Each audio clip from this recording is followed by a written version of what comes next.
ainda bem que tenho ao meu lado Monize Ravena, coordenadora de jornalismo do Brasil de Fato, que manja muito de política internacional e olha só, manja muito também de terra plana, viu? Tá disparada lá na frente na nossa gincana no final do episódio e eu vou ter que me virar aqui para correr atrás do prejuízo. Oi, Monize, tudo bem? Oi, Camila. Boa tarde para os nossos ouvintes, para quem está assistindo a gente pelas nossas redes sociais. E hoje o nosso tema é Argentina. Vamos falar da crise diplomática gerada entre o Brasil e a Argentina após a visita do Javier Milei no último domingo, né? Ele que esteve em São Paulo, encontrou com o governador Tarcísio de Freitas e participou da Convenção Nacional do PL, né? Que lançou aí a candidatura, que homologou a candidatura do Flávio Bolsonaro. E na sua fala durante esse evento, o Milei falou tanto quanto o Flávio roubando a cena da convenção. Atacou a esquerda, chamou o Lula de ladrão, presidiário, diz que se sentiu injustiçado por não visitar seu amigo Jair Bolsonaro pelo impedimento, né, do ministro Alexandre de Moraes, a quem ele chamou de lixo careca. Ele também atribuiu a pobreza na América Latina à esquerda, e veja bem, daqui a pouco a gente vai falar dos índices de pobreza da Argentina que o Milei governa. O governo brasileiro convocou o embaixador da Argentina, Daniel Raimondi, e em nota o Itamaraty rechaçou a postura de Milei e disse que não há precedentes de um presidente estrangeiro vir ao Brasil para distribuir agressões e ofensas às instituições. Ele só veio para causar. Sim. Basicamente, mas nós temos muito a dizer da organização da extrema-direita, que é um pouco do que a gente vai conversar aqui. Daqui a pouco o Gabriel Vera Lopes, direto de Cuba, argentino, está acompanhando tudo de perto, essa repercussão na Argentina. Mas antes, vamos falar aqui, nós temos a honra de ter a estreia do historiador Valério Arcari aqui com a gente hoje. Ele que fazia parte do nosso podcast 3x4, agora se soma ao time aqui do Estrangeiro para reforçar esse time, falar de política internacional, que é o seu campo também. Arcari, muito bem-vindo aqui ao Estrangeiro. E a primeira pergunta é, parece que esse discurso do Milei não foi de improviso, ele não chegou lá e improvisou qualquer coisa. Tem intenções do Milei por trás dessas ofensas, né, dos ataques que ele fez. E eu queria saber como você acha que isso conversa com os planos da extrema-direita aqui para a América Latina. Bom, boa tarde a todos os amigos que trabalham no estrangeiro. Uma satisfação estar agora trabalhando com a mesma equipe. Toda nossa. Duas notas breves. A primeira, Milei, ele é uma liderança que disputa um lugar no que nós podemos, sem exagero, denominar um movimento mundial, uma internacional da extrema-direita, na qual há diferentes correntes, partidos, tem variações nacionais, mas é essencialmente um fenômeno inspirado na tradição do fascismo. É um neofascismo, se quisermos, é um fascismo do século XXI. Então, a primeira, digamos, a essência da presença dele em São Paulo é sinalizar que ele quer ser o braço direito do Trump na América Latina. Ele trabalha como um tribuno que instrumentaliza a sua posição de presidente da Argentina para incidir no processo eleitoral e na disputa entre Flávio Bolsonaro e a reeleição do presidente Lula. Este é o sentido, ele é um braço político de um movimento internacional. Dentro desse movimento há muitas lideranças, inclusive na América Latina. Acabou de ser empossada Keiko Fujimori no Peru. De la Espriella foi eleito na Colômbia, né? Abelardo. Tudo sugere que Bukele vai se perpetuar no poder indefinidamente em El Salvador. Não diminuiria o protagonismo que eventualmente possa ter o Noboa do Equador. Então, Milei, ele está disputando esse lugar de ser o representante número 1. Ele quer ser É o zagueiro. Ele é zagueiro, ele está ali em frente do gol, ele quer intervir no processo eleitoral na América Latina. Há um outro elemento, a segunda nota, que é a estética da extrema-direita, e em particular do Milei. O Milei tem um estilo histriônico, estridente, eu diria provocador. Alguns já o denunciaram como um palhaço de circo. O que há um grau de verdade nesse espetáculo de arrebatador de xingamentos, agressões, é completamente grotesco. Agressivo, né? Muito agressivo. Há uma estética da violência na retórica, no vocabulário da extrema-direita. Isso obedece também a um cálculo nesse terreno.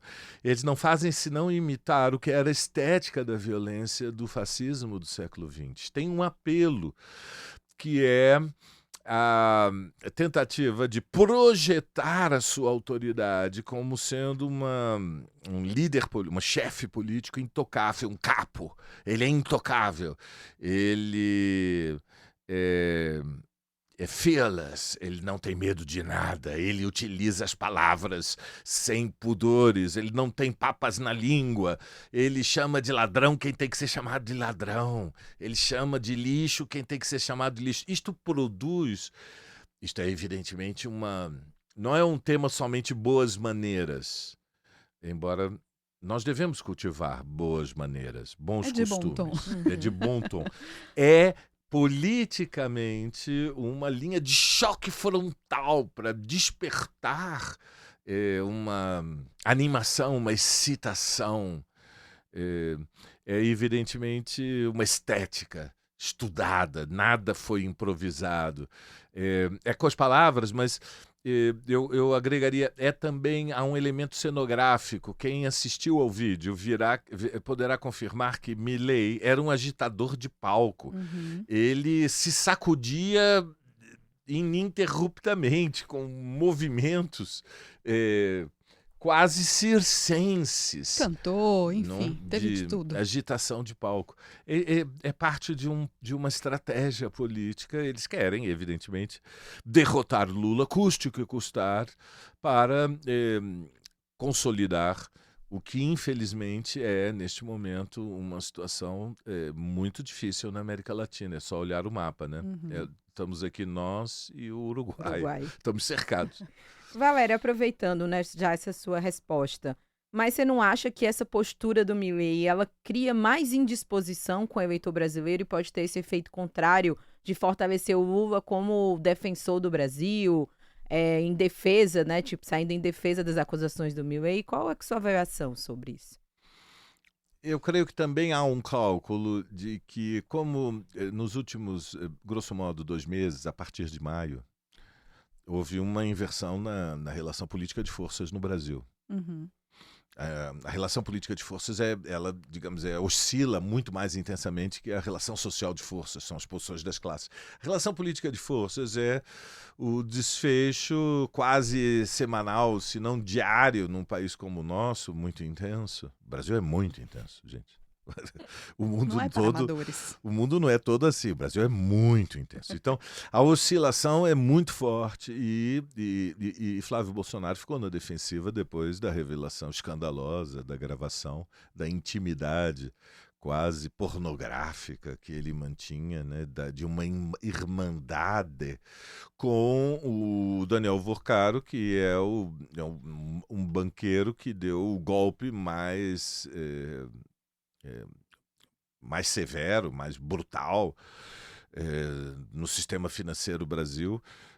Se calcula que o fundo terá que repor algo entre 50 mil e 60 mil milhões de dólares. Desde então, Bolsonaro oscilou negativamente e não foi. A situação não foi senão agravando em função da decisão do governo Trump de castigar o país com um novo tarifaço, que é uma maneira também de intimidar a nação e, portanto, o povo e também o eleitorado. Se eu estou fazendo isto agora antes da eleição, preparem-se o que eu poderei fazer se vocês reelegerem o Lula. Preparem-se, porque virão eh, todas as maldições bíblicas. Querem invasão de gafanhotos? Vai ter invasão de gafanhotos. Eu posso, eu faço. Então, isto incidiu e permitiu que o governo Lula e a frente de esquerda, e com alianças mais amplas que sustenta a candidatura de Lula à reeleição, assumissem uma bandeira que tem imensa importância, que é a defesa da soberania. Soberania nacional diante do ataque dos Estados Unidos, soberania energética diante da crise internacional provocada por uma guerra sem fim no Irã, uma agressão de Israel, dos Estados Unidos, contra um dos 5 maiores produtores de petróleo e gás, que está produzindo um impacto inflacionário em toda a economia mundial. Soberania científica, tecnológica, que envolve regulação das condições para a abertura de data centers no Brasil, em função do impacto que se tem no consumo de água e de energia elétrica. A bandeira da soberania em todos os terrenos. Mas não fosse isso o bastante, depois nós tivemos a crise domiciliar, ou seja, o clã se fragmentou numa escala sem precedentes, com a decisão da madrasta de Flávio Bolsonaro de gravar um vídeo o acusando de desrespeitar as mulheres, ofendê-la. Michele Bolsonaro, que tem uma influência política importante. E não Michele podemos Bolsonaro teve um impacto, ela é uma liderança política, de fato, sobre um segmento da área de influência da extrema-direita. Então, quando o Milei faz esta intervenção, não é só na convenção do Partido Liberal, é uma intervenção do processo eleitoral brasileiro. Ele está querendo deixar muito claro para toda a extrema-direita que o ungido pelo pai, o ungido do capitão, é também a liderança reconhecida por Trump e por ele. E que, portanto, só há uma candidatura de oposição no Brasil e ele, creio que ele quer um pouco fechar a porteira. É um pouco um freio de arrumação na extrema-direita. A violência dos ataques de Milei contra Lula para tentar digamos, coesionar, digamos assim, procurar um pouco de coesão interna dentro da extrema-direita, jogando, evidentemente, o seu prestígio nessa aposta política. Pode falar, Mônica. É que é uma sinalização também para a direita, né? Para além de Sim. ser um recado para o Lula, para a esquerda, é uma sinalização também para o conjunto da direita do continente. E se a gente olhar o todo, as pesquisas eleitorais mostram para o Flávio que ele tinha que ser mais moderado, né? Então ele estava envolvido em muitos escândalos, não foi só com o banqueiro, teve o Dark Horse, teve com a própria família, então ele se envolveu já em muitos problemas para uma campanha que já é fragilizada. Ele teve que adotar uma linha que não é dele, mais moderada, daí vem Milei como auxiliar dele também, não só do Trump, para, acho que, responder aos eleitores, aquele 30% fixo do bolsonarismo também, que eles ainda têm a violência como bandeira, e que é o que atende um pouco esse público também, né? E eu queria conversar com o Gabo agora, para saber também como os argentinos têm recebido. A gente está falando aqui como os brasileiros entenderam, né, todo esse movimento, como os brasileiros se posicionaram diante das falas do Milei, mas também das tarifas, né, da soberania brasileira. E, Gabo, muito prazer em falar contigo. Obrigada por participar do Estrangeiro mais uma vez. Queria que você trouxesse informações de como os argentinos estão vendo a postura do Milei aí. Tem adesão esse movimento que o Milei fez no Brasil? Gabriel Vera Lopes, argentino, direto de Havana. Já fui logo para o apelido, né, Gabo? Bem-vindo, Gabo. Boa tarde, pessoal. Prazer meu. Então, o primeiro para entender é que não é a primeira vez que o Milei faz esse tipo de insulto com o chefe de Estado dessa maneira. Já houve pelo menos 2 precedentes, o do Pedro Sánchez no estado da Espanha e também na Colômbia contra o Petro. O que é novo dentro destes tipos de outros, esse tipo de falas do Milei, é que o Brasil é muito mais importante para a Argentina do que é Colômbia ou do que é o Estado espanhol. Então, eu acho que a avaliação da sociedade argentina, na maioria, é negativa. Incluso na maior parte dos eleitores de Milei, todas as pesquisas falam que eles são contrários a este tipo de fala do Milei. Não só contra um chefe de Estado, mas também com esse tipo de agressividade do Milei. Então, tem um setor muito, muito na direita do que é bem parecido com o que acontece no Brasil, que é o 30% dos eleitores do Milei que acham que isto é uma boa ideia porque é a batalha cultural, é a forma de lutar contra a esquerda, mas a maioria da sociedade argentina, inclusive dentro dos setores que votam com Milei, não é uma ideia muito bem apreciada, não é uma coisa que os eleitores têm como uma boa do Milei. Mas também eu também não exagerar o que pode acontecer, os efeitos que isso tem. Embora esse tipo de episódios possa nos escandar do ponto de vista moral, a verdade é que quando ele fez as mesmas coisas com a Espanha, com Colômbia e com outros tipos de falas dele, não teve a consequência. Mas o problema também é que ele fez essas coisas num momento de maior fortaleza, onde ele estava mais forte, o governo de Milei, e este é um momento mais débil do Milei. Então, eu acho que o problema de fundo, a meu ver, é um pouco isso que vocês estavam falando, é que prioriza seu alinhamento com Washington pelo cima dos interesses da Argentina, e isso para a Argentina e para os setores de poder da Argentina é um problema, porque isso não é só um problema da classe trabalhadora argentina, é sobretudo um problema dos empresários da Argentina. A burguesia da Argentina não olham com bons olhos. A gente entendeu, teve uns cortes aqui, só para esclarecer para o nosso ouvinte, para quem está nos assistindo. Gabi está em Cuba, né? Está vivendo toda essa ofensiva dos Estados Unidos contra Cuba e os apagões que têm acontecido lá por conta do bloqueio, né, da não chegada dos navios de petróleo.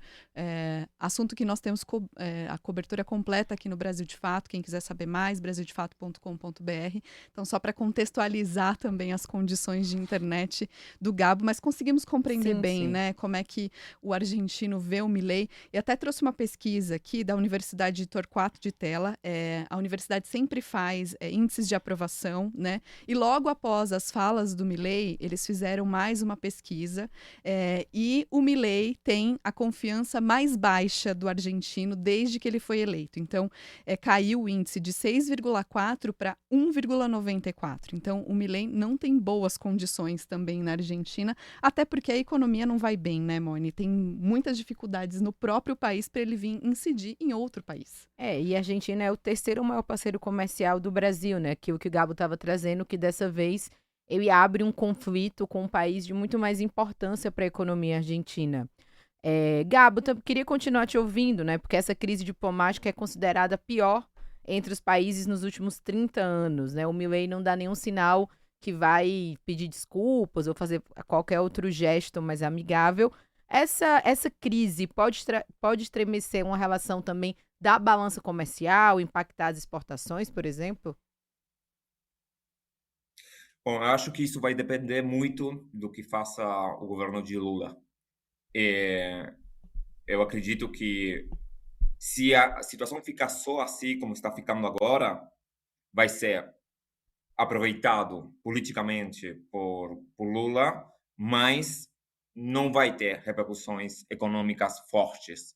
Até porque os empresários não importam muito com problemas desse estilo, mas se importam com a possibilidade de fazer negócios. Mas se o governo de Lula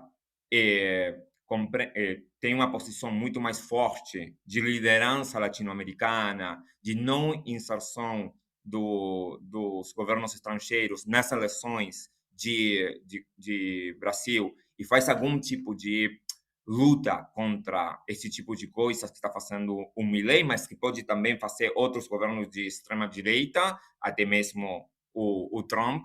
Eu acho que isso pode ter uma repercussão forte na economia dos países e da balança comercial. Mas o problema é que eu acho que aqui tem dois níveis desse tipo de comportamento. A aliança entre Argentina e Brasil não é uma aliança, entre aspas, natural. Precisou muito da política, precisou muito do governo de Lula e muito do governo de Kirchner. Foi um dos pilares da integração latino-americana. E isso sim é uma coisa que está num momento muito delicado e que eu acho que na perspectiva mais estratégica de Lula e da esquerda do Brasil, isso tem que ser cuidada. Mas, ao mesmo tempo, tem que cuidar a soberania do país e tem que cuidar que esse tipo de governos de extrema-direita, que hoje é Milei, pode ser outros, não tenha esse tipo de inserção nas eleições de Brasil, que vai ser um ano muito complicado e muito difícil lá no Brasil. Agora, Valério, a gente falou do Brasil, né? Teve alguns movimentos do governo Lula depois das falas do Milei. Então, o Dário Durigan chamou o Milei de palhaço ali. Não sei se foi uma coisa muito orquestrada com Lula ou se escapou ali na hora da entrevista. Teve também uma chamada ao embaixador, né, para esclarecer, dizer, pô, vocês avançaram na fronteira, tudo tem limite, né? Então, teve esses dois grandes movimentos até o momento do governo brasileiro. Você acha que foi suficiente? É arriscado que o Brasil avance um pouco mais, até porque tem o Mercosul aí, né? E o Brasil é um protagonista. Não sabemos quais as verdadeiras intenções do Milei em vir ao Brasil e despejar tudo que ele despejou da maneira que ele despejou. Você acha que é melhor que o Brasil pare por aí nas suas intervenções ou dá para avançar um pouco mais, colocar o Milei mais no lugar dele? Veja, o Brasil tem um interesse histórico em construir uma unidade latino-americana. Isso não depende do mandato de uma presidência. Camila, a América Latina tem um lugar imenso no mundo, num momento em que Trump quer preservar a qualquer preço a posição de supremacia norte-americana no sistema internacional, no mercado mundial, tentando reduzir a América Latina de novo a uma condição subordinada, a uma estratégia da Casa Branca de recolonização da América Latina. Esse é o conteúdo da mensagem Nosso Domínio no Hemisfério Ocidental. Basicamente, é a reserva estratégica que garante uma vantagem relativa dos Estados Unidos diante, em primeiro lugar, da China, mas também diante da União Europeia, porque há competição interimperialista forte. Então, para o Brasil, é decisivo ter um projeto histórico de unidade latino-americana, porque nós temos que nos defender. Sim. Nós temos direito de nos defender, mas o Brasil é a principal nação. Uhum. Ela tem responsabilidades diante das nações que são nossas vizinhas e têm uma fragilidade estrutural comparativa maior. Responsabilidade com a Bolívia, com o Paraguai, com o Peru, mas também com o Equador, também com o Uruguai, também com a Colômbia. Com a Venezuela, e com a Venezuela, e com o Cuba, que hoje está literalmente cercada num momento de máximo perigo, de alerta vermelho. Então, portanto, quando pensamos em Brasil e Argentina, em primeiro lugar, localizemos o Mercosul. Do ponto de vista de Milei, o Mercosul é essencialmente um acordo de livre comércio que tem um significado estritamente tático pela complementaridade das cadeias produtivas associadas, muito centradas, para dizer as coisas, como são na indústria automobilística. Nós poderíamos dizer, bom, o Brasil tem superávit dentro do Mercosul, é verdade. Ou nós poderíamos dizer, a única relação comercial na qual a indústria brasileira cumpre um papel muito importante é na exportação que faz para o Mercosul. Isso também é verdade, mas não é essa a essência do problema. O Mercosul, ele é um embrião de uma aposta estratégica, histórica, que é uma integração e uma complementaridade crescente das nações latino-americanas e nessa aposta estratégica o Brasil tem um papel de liderança. Milei é um obstáculo nessa direção. Então, nós temos que ter a altivez de, muitas vezes, sinalizar o protesto, mas sem aceitar provocações. Não se responde a provocadores no terreno da provocação.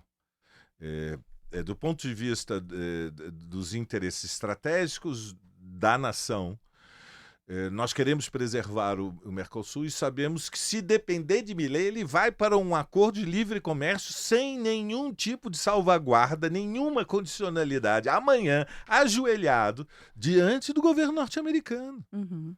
Isso é a implosão do Mercosul, porque nós depois não podemos permitir que a Argentina tenha uma relação com o Brasil como há 40 anos atrás o Paraguai tinha com o Brasil, que era uma porteira para a entrada de produtos que vinham de qualquer lugar do mundo, violando as fronteiras comerciais do Brasil. Portanto, eu creio que é preciso altivez e autocontenção.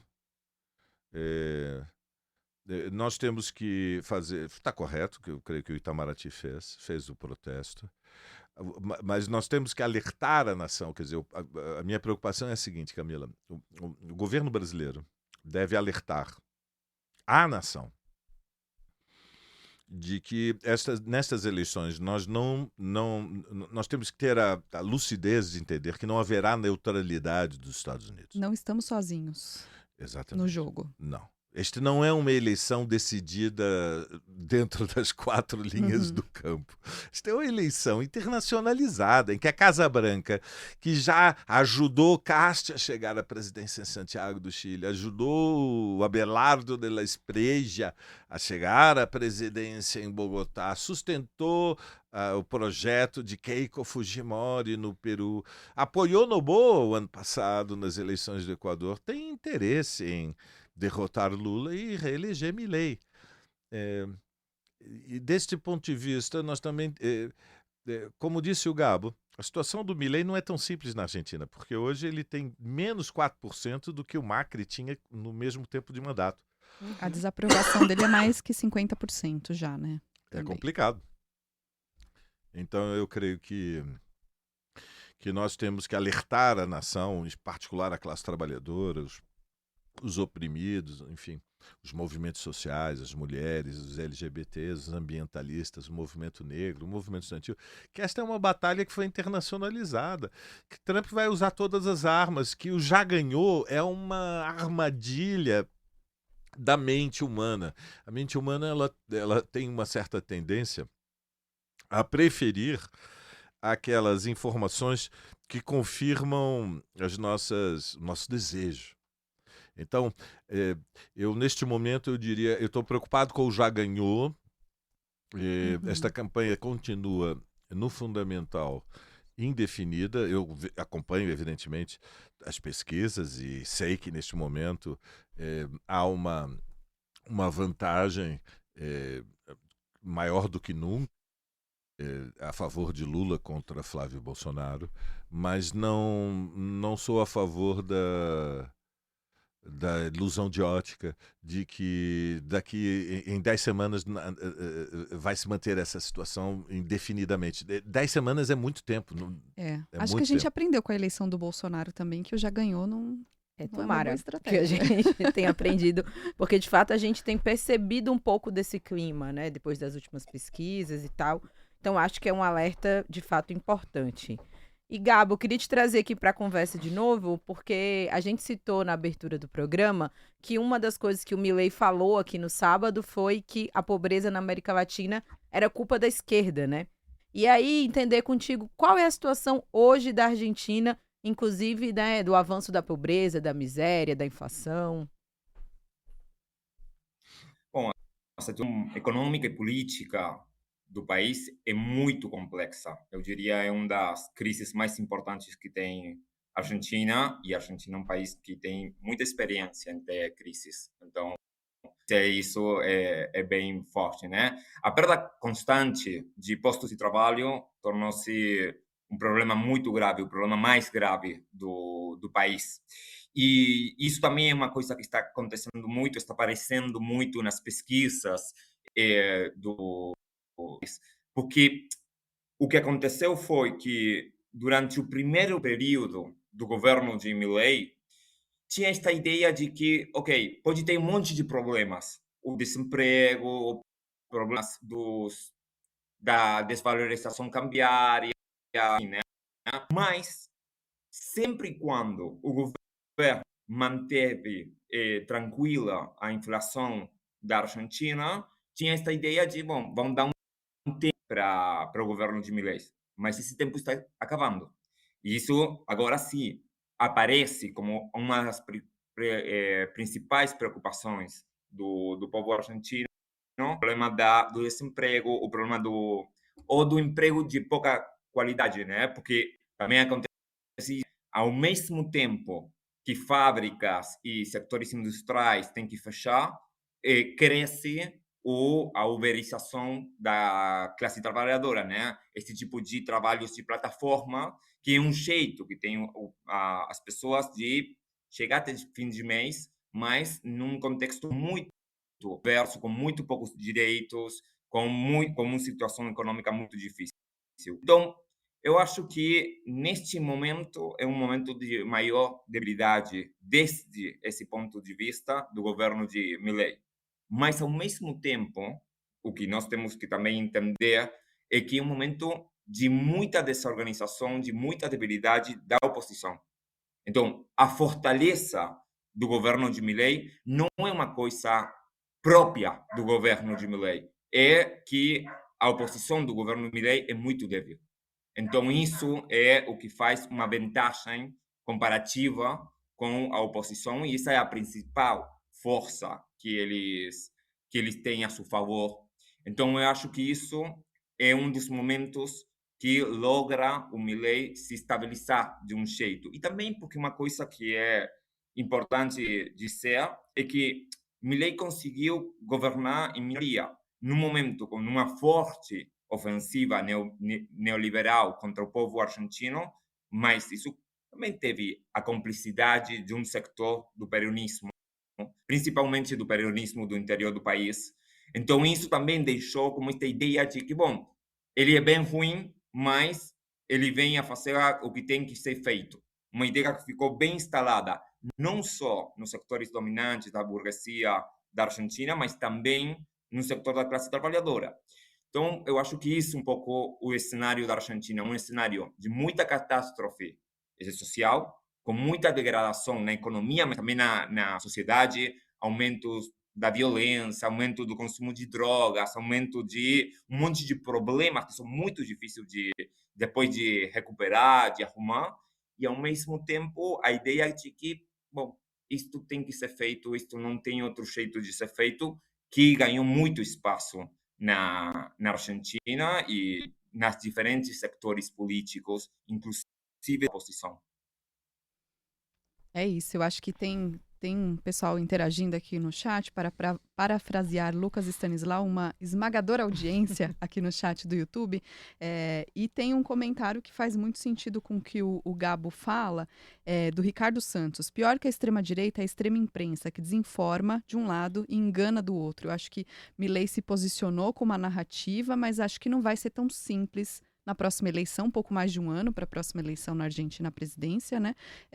Ele continuar com essa narrativa, né? A Argentina tem sofrido as consequências. Bastante gente também falando da repercussão nos jornais argentinos, né? Que mesmo os jornais liberais, nesse momento, ficaram contra o Milei na Argentina. Estão defendendo Lula da Silva por lá também, né? Continuem mandando aqui as suas mensagens, suas perguntas, suas críticas, né, com relação ao nosso assunto de hoje aqui. E para você que nos acompanha aqui no Brasil de Fato, gosta dos conteúdos que a gente produz, continue nos ajudando, né, a fazer jornalismo de qualidade, independente, mostrar o que as outras imprensas comerciais não mostram. O seu apoio é fundamental para a gente continuar fazendo o seu trabalho. E você pode nos ajudar com um Pix de qualquer valor que não for, né, fazer falta para você no doe@brasildefato.com.br. Toda contribuição é muito bem-vinda e fortalece o nosso jornalismo aqui no Brasil de Fato. Tem campanha também para Cuba, né? A gente não pode esquecer, não pode deixar de falar da campanha de solidariedade de Cuba, né, Moni? É uma campanha permanente que o MST, o Movimento Sem Terra, tá com ela, né, de forma no ar, permanente, para arrecadar fundos visando a compra e envio de medicamentos e insumos médicos para Cuba, né? A iniciativa tenta contornar aí a escassez de suprimentos na ilha, agravada cada vez mais pelo bloqueio econômico dos Estados Unidos. Os produtos são listados pelo Ministério da Saúde cubano. O Pix também está na nossa tela. Para quem está nos ouvindo, é 11 586 301 000165. Qualquer valor também é muito bem-vindo e a gente cultiva aqui no Brasil de Fato o internacionalismo como um valor editorial. E voltando agora para o nosso tema de hoje, Mônica, eu queria saber do Arcari. Qual que é a sua aposta, todo mundo quer saber isso, né? Do tamanho da interferência dos Estados Unidos aqui nas eleições do Brasil. Já falamos de como o Milei tem vindo aqui como um fantoche do Trump, mas o que mais o Trump pode fazer? Ele faz guerra política e cultural, ele fala. O Trump, ele se expõe diariamente a entrevistas. É um estilo novedor, é uma novidade, é algo, digamos, próprio dos tempos que nós estamos vivendo, ou seja, a luta política ela é muito acelerada, Camila. Ela é quase ininterrupta. O Trump dá entrevista de manhã, à tarde e à noite. Fala qualquer groselha, mas fala, né? Ele não para e tem opiniões fortes sobre o Brasil. Então, fundamentalmente, o que nós temos de nos prepararmos é para o fato de que ele vai construir um discurso que tenta desqualificar, desvalorizar, desmoralizar a esquerda a nível internacional e, em particular, o que o Lula e a coalizão que o defende apresentam hoje no Brasil. A candidatura Lula ela vai ser construída em torno da defesa de um legado que foi uma experiência histórica, que não são somente os últimos 4 anos, ela se apoia nos 2 primeiros mandatos de Lula, no primeiro e no segundo mandato interrompido da Dilma Rousseff, quando em 2016 foi deslocada por um golpe institucional, parlamentar, judicial também, e pela mobilização nas ruas de milhões conduzidos pela extrema-direita em ascensão. E portanto, Trump ele vai denunciar que o governo Lula é um governo que tem conflitos com os Estados Unidos e vai defender que o que é bom para os Estados Unidos é bom para o Brasil, que o Brasil vai pagar um preço por não ter um governo aliado com o governo Trump. E, nesse sentido, eu creio que nós podemos esperar manobras para tentar induzir ao pânico moral, quer dizer, Assim como nós não podemos subestimar o impacto das palavras. As palavras têm muita importância. Claro, e o Trump sabe disso. E o Trump sabe que a narrativa, a força das palavras, das consignas, das palavras de ordem. Então, nós vimos como o pânico moral pode ser incendiado quando ocorre alguma tragédia na violência urbana. Bom, o pânico político ele também pode ser inflado, incendiado através da manipulação da informação. Chama-se mentira, fake news. Então, é muito provável que nós tenhamos declarações hostis à nação, ao governo Lula. É muito provável que haja implícita, ou, dependendo das circunstâncias, é o estilo do Trump, explícitas, ameaças. Tudo também decorre da avaliação que a Casa Branca vai fazer sobre a competitividade de Flávio Bolsonaro, ou seja, o engajamento será maior na medida em que o cálculo que o Trump fizer sobre os desfechos do processo seja mais ou menos favorável. De qualquer forma, a intervenção vai ser grande, vai ter turbulência, pode haver oscilação do mercado financeiro. Uhum. E nós devemos, digamos, nos prepararmos, né, e em particular a campanha do presidente Lula para responder à altura. Por isso que não dá para ir no já ganhou, né? E tivemos 2 exemplos recentes, né? O exemplo da Colômbia, que o presidente Petro continua denunciando a intervenção, e também o exemplo da vitória da Keiko Fujimori no Peru. Verdade. Gabo, tinha uma última pergunta para você. Você falou anteriormente um pouco sobre o estado da oposição ao Milei, né? E eu queria te perguntar um pouco mais disso, assim, as reações da esquerda argentina a esse episódio. Bom, foi muito forte. Vocês falaram também, né? Não só da esquerda, também dos setores liberais, que todos ficaram muito escandalizados com isto. O problema é a dificuldade que está tendo um setor da oposição e principalmente da esquerda para traduzir esse tipo de debate, esse tipo de atitude que tem o Milei em força política e explicar à maioria da população na Argentina que está sofrendo a relação entre ter um maluco como o Milei, que trabalha para os Estados Unidos, e os problemas que está tendo a Argentina. Isso eu acho que é o principal desafio que tem a esquerda. Mas o nível de indignação que teve nos setores progressistas, militantes, movimentos sociais, sindicais, é muito forte. Até mesmo porque, de novo, a relação, o vínculo cultural entre Brasil e Argentina é muito forte. Então, o pessoal fica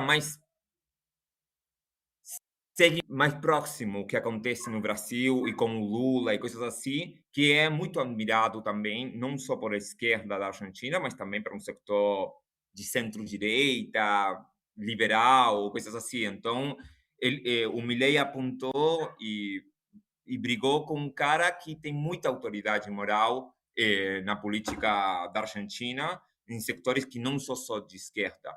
Então, eu acho que isso vai ser ou está sendo um problema para Milei, mas também a dificuldade que tem a esquerda de traduzir isto para setores que não sejam militantes, que não sigam a política dia a dia. Eu acho que isso, todavia, é um desafio muito forte, porque os problemas que está tendo a Argentina faz que a maioria da população não está debatendo este tipo de coisas, nem sabe que acontece este tipo de coisas. Este tipo de coisas são coisas que importam para os setores militantes, para os setores que têm um vínculo mais cotidiano com a política. Mas o problema é que a base social do Milei são setores diferentes, que não estão todos os dias olhando o que faz a política e tudo esse tipo de coisas. É isso aí. Cenas dos próximos capítulos, Moni, mas acho que agora tá na hora da gente... Nossa hora preferida. É isso. De continuar nos assuntos Um spoiler é que esses nomes, essas personalidades que falamos aqui sobre política, provavelmente aparecem também no Terra Plana, que é o nosso quadro de notícias bizarras. Eles são nossas figurinhas carimbadas, todo dia falando alguma coisa que nos dá repertório aqui para brincar na nossa gincana. Estreia do Valério também no nosso júri É verdade, Valério. Já eu te explico aqui como que você vai votar, mas solta aí a vinheta do nosso Terra Plana. We don't need no education.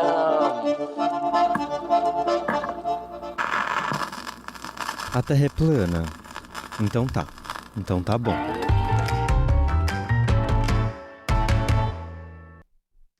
Valério, para você que está estreando aqui como nosso comentarista e para todo mundo que está chegando agora aqui no estrangeiro, nós temos esse quadro, é uma gincana muito saudável entre nós, ninguém disputa aqui. Pouca competitividade. Não tem nada, tranquilo. Mas nós trazemos aqui 3 notícias reais, verdadeiras, das mais bizarras que tem sobre política internacional. Então, eu trago uma, Moniz outra, e o nosso correspondente outra. E você é o nosso júri, você vota naquela que merece esse troféu aqui, que é o troféu Terra Plana, né? Não precisa nem explicar, é a notícia mais bizarra que corresponde aí à nossa terraplanice da semana. Vamos começar com o Gabo, então, saber o que Gabo trouxe aqui para nossa gincana dessa semana. Um pouco de esperança, porque é bem bizarro, mas é esperançador.